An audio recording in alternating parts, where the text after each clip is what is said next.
Vamos a tener una lectura en el Evangelio de San Juan, el capítulo 21, y leeremos los versículos del 1 al 13.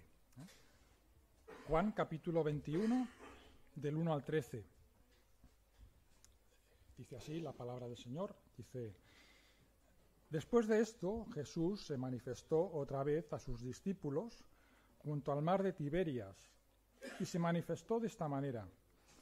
Estaban juntos Simón Pedro, Tomás, llamado el Dídimo, Natanael, el de Caná de Galilea, los hijos de Zebedeo y otros dos de sus discípulos.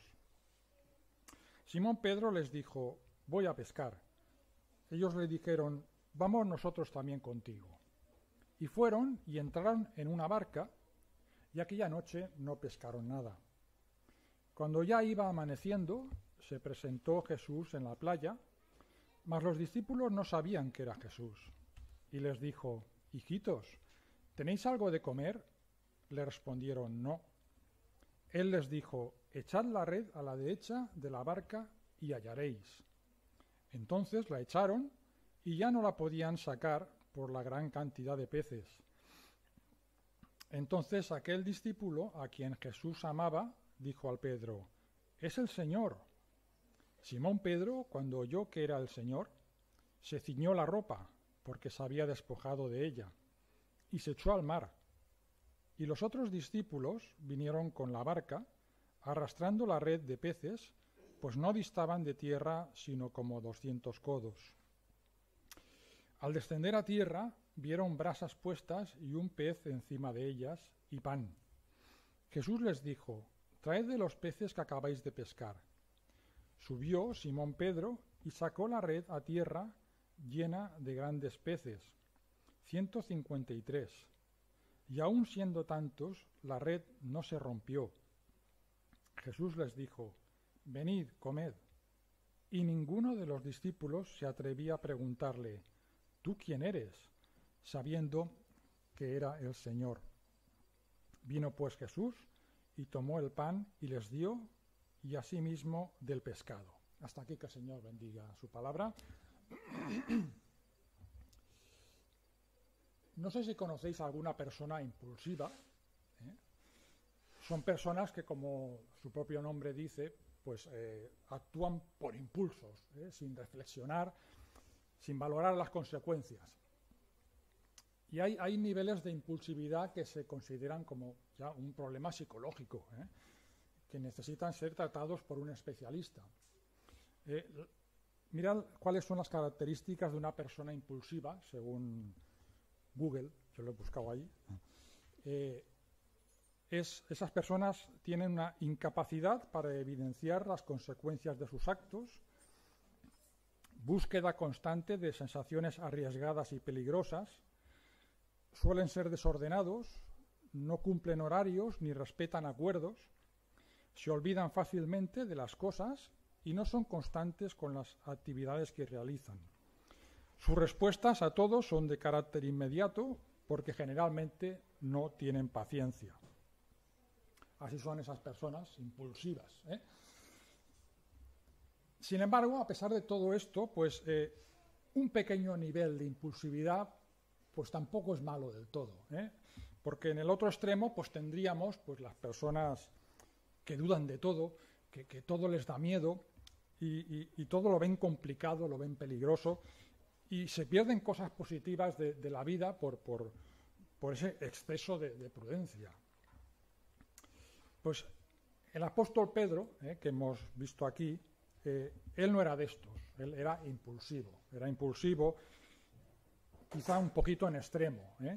Y si repasamos su vida en los evangelios, pues vemos su impulsividad en muchas de las situaciones en las que él estaba envuelto. Y esas veces, esa impulsividad propia de Pedro, pues a veces fue acertada y otras veces no. Y no lo podía evitar. Pedro era así, y seguro que se sintió frustrado en más de una ocasión por meter la pata, muchas veces a causa de sus impulsos irreflexivos. Pero para nosotros, que tenemos todo el relato escrito, pues es una bendición y es una fuente de enseñanzas importantísimas que el Espíritu Santo nos ha querido dejar aquí escrito en su palabra. Él, lo que decimos, que muchas veces se sentiría frustrado por ese carácter suyo, pero nosotros amamos a Pedro y le tenemos en mucha estima y valor por sus impulsos, tanto los buenos como los malos, por tantas enseñanzas como nos dejan. Y en el relato que hemos leído y que vamos a meditar hoy, pues vemos varias de esas reacciones impulsivas típicas suyas, y vamos a ver qué enseñanzas podemos sacar de ellas. El contexto ya lo sabemos claramente. Jesús había ya resucitado, haría como entre 1 y 2 semanas, pero la presencia del Señor, de Jesús, no era continua. Ahora aparecía y hablaba con ellos, desaparecía de nuevo, pero a la vez no era un fantasma. Le pudieron tocar, pudieron comer con él, y aún así pues atravesaba puertas y paredes. Estaba claro que las cosas ya no iban a ser como antes. Para los discípulos la resurrección de Jesús era un hecho innegable y real, pero a la vez esta situación nueva pues les generaba muchas dudas en cuanto al futuro de sus vidas. Si por Jesús lo habían dejado todo, ¿y ahora qué tenían que hacer? Si Jesús pues ya no convivía con ellos de forma continuada como hasta ahora. Y lo que decimos, que mientras que los discípulos pues le daban vueltas a ¿qué vamos a hacer ahora en el futuro? ¿Qué va a ser de nosotros? Pues Pedro se pone nervioso y ve que van pasando los días y no recibe directrices claras de lo que tiene que hacer, pues decide volver a su vida pasada y a coger la barca y las redes y volver a pescar. Y como que parece que él es el único que lo tiene claro, pues el resto de discípulos pues le acompañan. Pues nosotros nos vamos contigo. Parece que tú lo tienes más claro que nosotros, pues nos vamos contigo a pescar.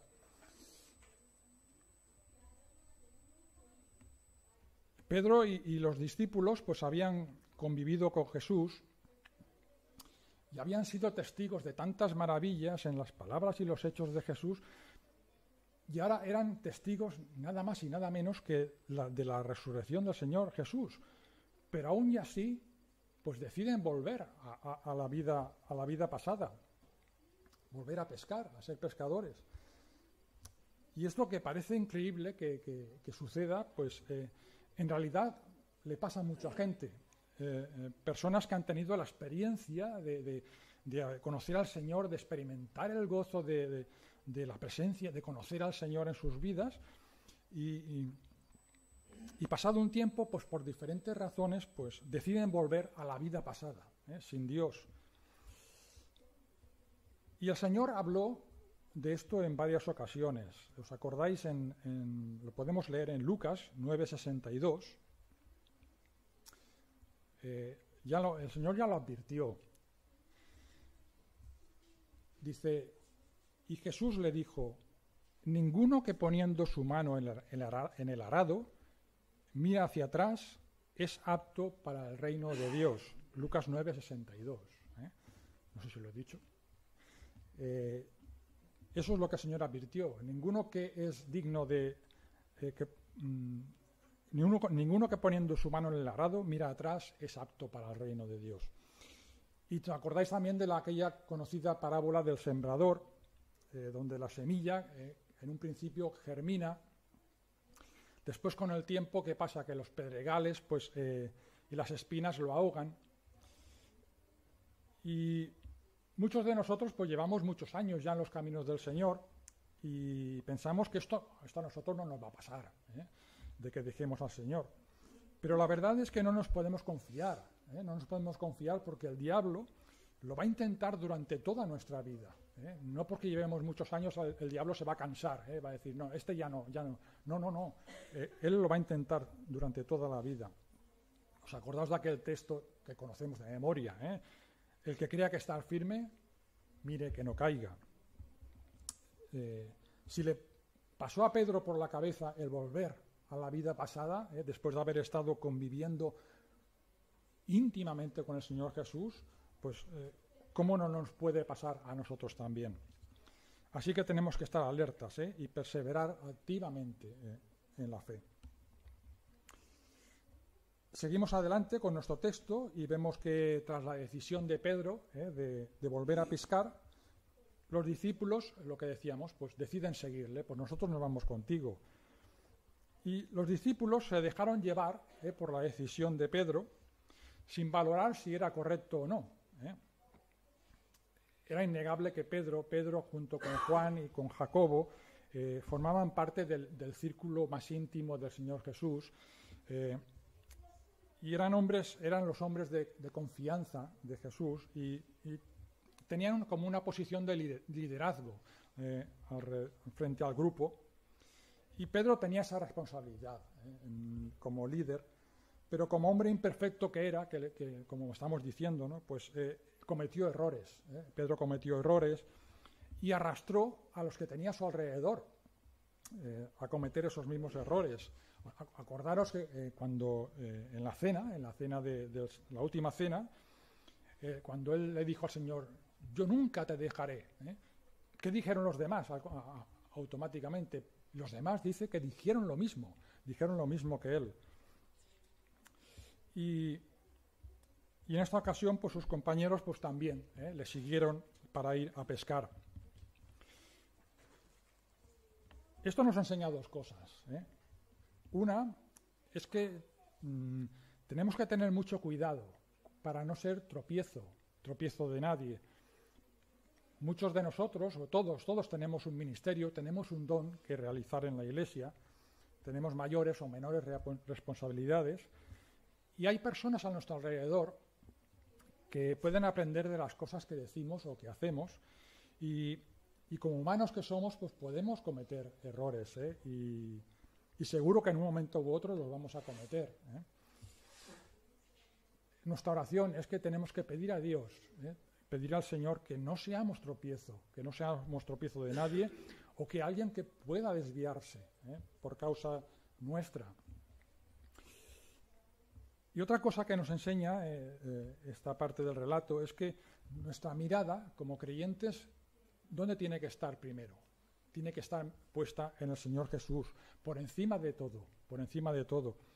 Los hombres nos pueden defraudar, porque somos humanos, nos podemos equivocar, incluso nuestros hermanos. Y es por ello que no debemos de perder de vista a quién seguimos realmente. Seguimos al Señor Jesús y seguimos a su palabra.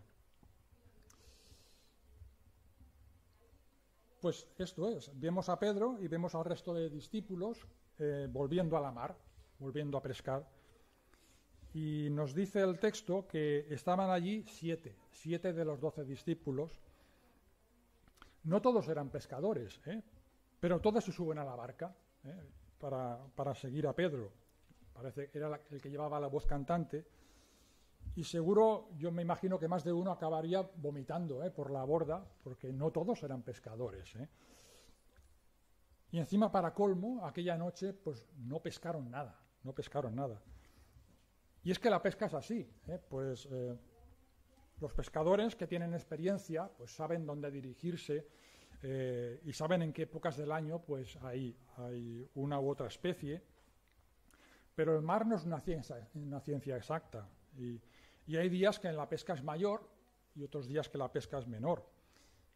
Pero lo realmente extraño es volver totalmente con las manos vacías, no pescar ni un solo pez. Eso no es normal. Y esto no fue por casualidad. Lo mismo sucedió 3 años antes. Esta escena se está repitiendo en realidad. Sucedió 3 años antes, el día que Jesús escogió a Pedro para ser pescador de hombres. Aquel día tampoco pescaron nada, y tampoco fue casual. Y es que en la vida a veces el Señor nos envía mensajes, señales cuando algo no anda bien en nuestra vida. El Señor principalmente utiliza su palabra para hacernos ver su voluntad. pero también puede utilizar el consejo de un hermano, o quizá también retirando la bendición de nuestra vida. Muchas veces en la vida las cosas nos pueden ir mal, en relación con el trabajo, con la salud, etcétera, y que no estemos alejados del Señor, y esto es así. Y ya lo dijo el Señor, en el mundo tendréis aflicción, no nos podemos extrañar de que esto sea así. Pero quizá en algún momento el Señor nos hable de este modo. Y si es así, tenemos que saber interpretar esas señales. Acordaos del pecado de David, el pecado de David y cómo él se sentía después de haber cometido aquel pecado. Mirad en el Salmo 32, los versículos 3 al 4, ¿qué le pasó a David cuando cometió aquel pecado? ¿Qué señales recibió? Fijaros, Salmo 32, 3 al 4.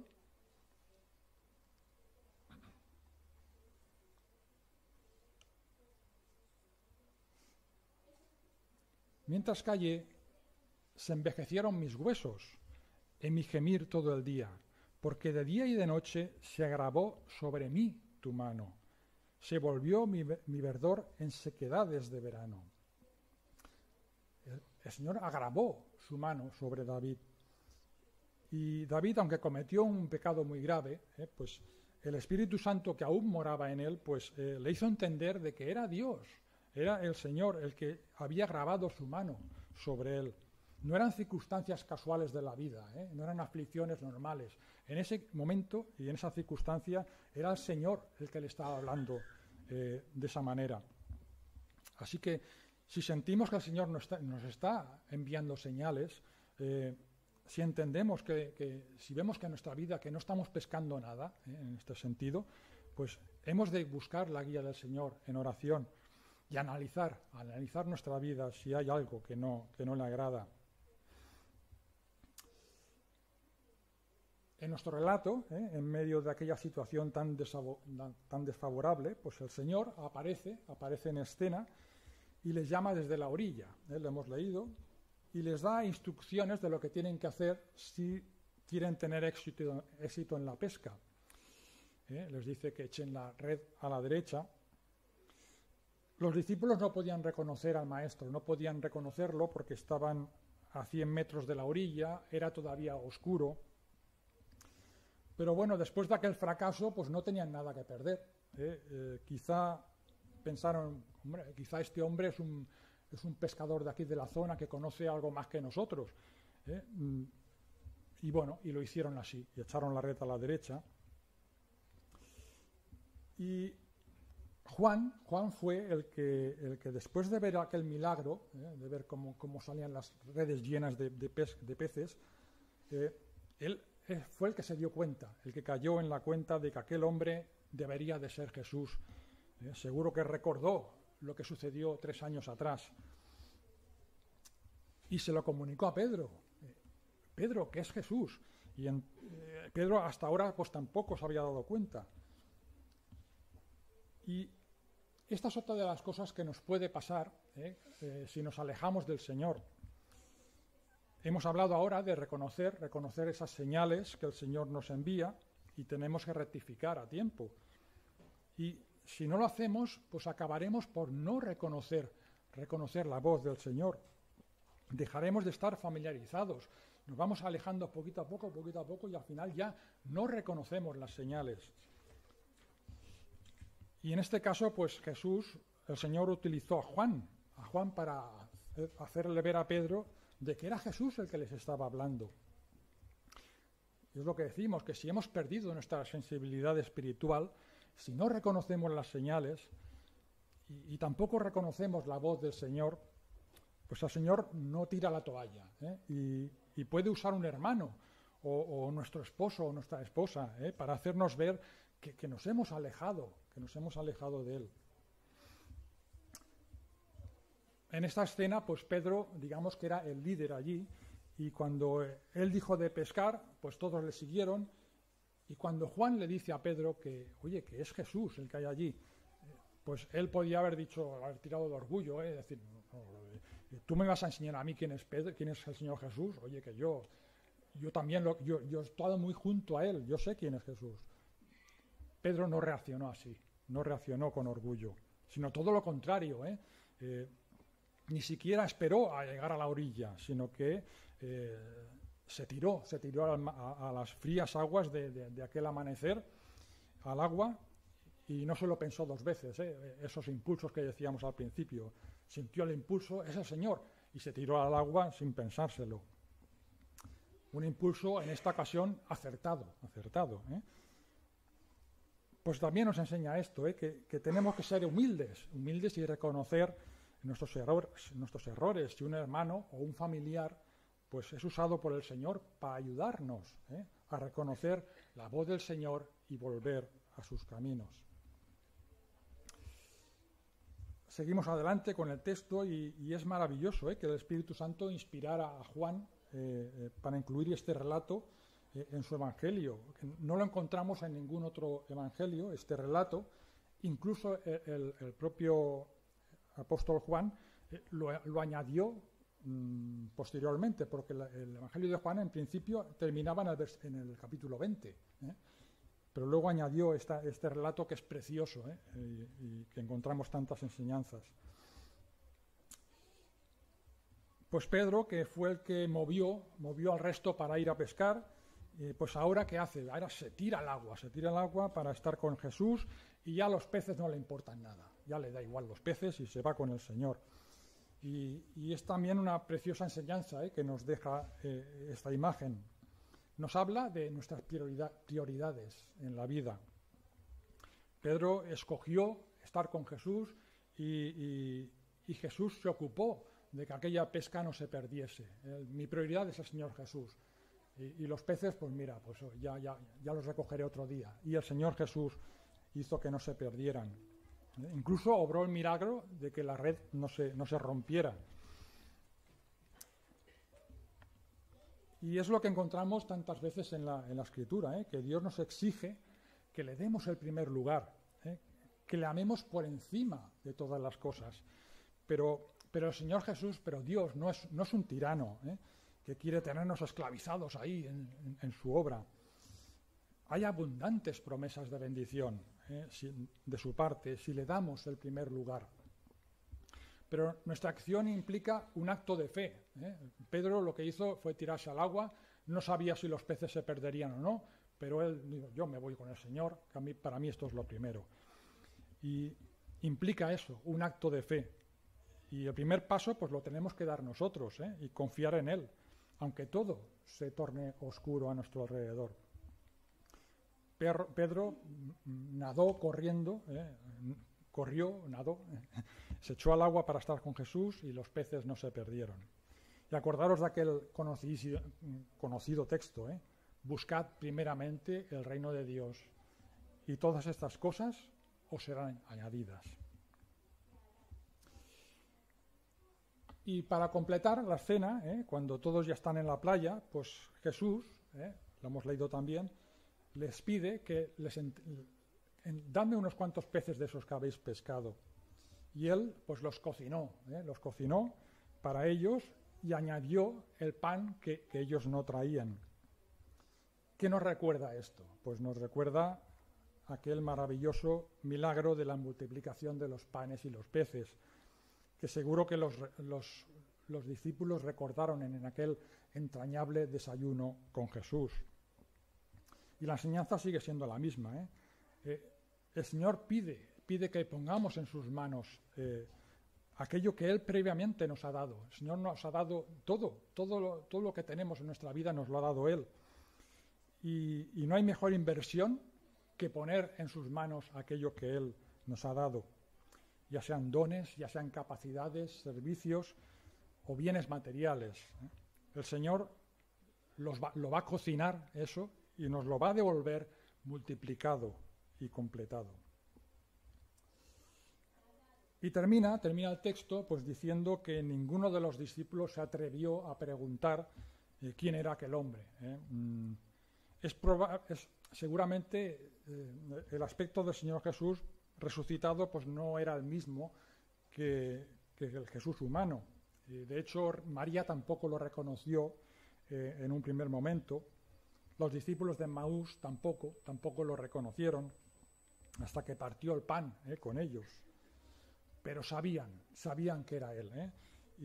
Y todo lo que acababan de ver pues no dejaba lugar a dudas de que era Jesús el que había hecho todas esas cosas. Fijaros que el evangelista Juan, que es el que escribió este evangelio, ¿cómo empezaba el evangelio? En el capítulo 1 decía, a lo suyo vino y los suyos no le recibieron. Podríamos añadir, no le reconocieron. Pero a los que creyeron en su nombre, a esos les fue dado el ver su gloria. Y termina su evangelio con esta misma realidad. Tenía al Hijo de Dios delante de ellos y aunque no lo reconocían físicamente, no tenían dudas de que era Él. ¿Por qué? Porque estaban viendo su gloria una vez más. Y esto nos habla de fe, nos habla de la fe. Nuestra vida es por fe, es por fe y así quiere Dios que sea. ¿Cuántas veces hemos visto su mano en nuestra vida, ya sea en momentos alegres, en momentos tristes, y no la hemos visto físicamente? No hemos tenido sueños, no hemos tenido apariciones, pero tampoco no nos hacen falta. Sabemos que es Él el que mueve los hilos de nuestra vida, y no necesitamos preguntarle si es Él, porque los que somos por fe, los que somos hijos de Dios, sabemos cuando el Señor nos está hablando, nos está mandando señales, nos está diciendo, yo estoy aquí, coge mi mano. Y tenemos que pedir a Dios que no nos falte esa fe en ningún momento de la vida, porque habrá momentos de la vida que serán más difíciles de reconocer al Señor Jesús y no serán días gratos y agradables como un desayuno con Jesús en la playa. Puede que sean pues días amargos en una sala de espera de un hospital o en la cola del paro o ese hijo nuestro que no quiere saber nada del Señor. Pues que Dios haga que nunca tengamos dudas de que Él sigue ahí. Él sigue, aunque no lleguemos a reconocerle, sabemos que Él está ahí y está orando al Padre, intercediendo por nosotros para que nuestra fe no falte. Pues bien, hemos llegado al final de esta meditación. Es una primera parte. Luego, el próximo día, cuando me toque predicar, seguiremos con la segunda parte de este relato. Pedro ha hecho algo muy bonito, lo hemos visto. Se ha olvidado de los peces y ha ido corriendo al encuentro de Jesús, quizá para abrazarle y para besarle. Y seguro que Jesús no le negó ese abrazo. Pero Jesús le está esperando en la orilla y le está esperando para hablar y aclarar un tema que hay pendiente entre ambos, un tema que tienen que hablarlo. Pero esto será el próximo día, cuando sigamos meditando en este precioso capítulo. Por hoy nos quedamos con estas enseñanzas. Resumiendo todo lo que hemos visto, el relato nos enseña de los peligros de volver atrás, de dudar del Señor y de confiar en nuestros recursos. Y también de lo que esto supone como influencia negativa para aquellos que tenemos a nuestro alrededor, nuestra familia, nuestros hermanos, que se fijan en nosotros. También hemos visto cómo el Señor nos manda señales, a veces nos manda señales en nuestra vida cuando algo no anda bien, y hemos de ser conscientes de esas señales. Y finalmente, pues si le damos el primer lugar en nuestras vidas, pues hay promesa de bendición en ello. Y al fin, pues todo nuestro camino en la vida es un camino de fe, de reconocer su obra en nuestra vida, aun y cuando las circunstancias que nos rodeen sean difíciles.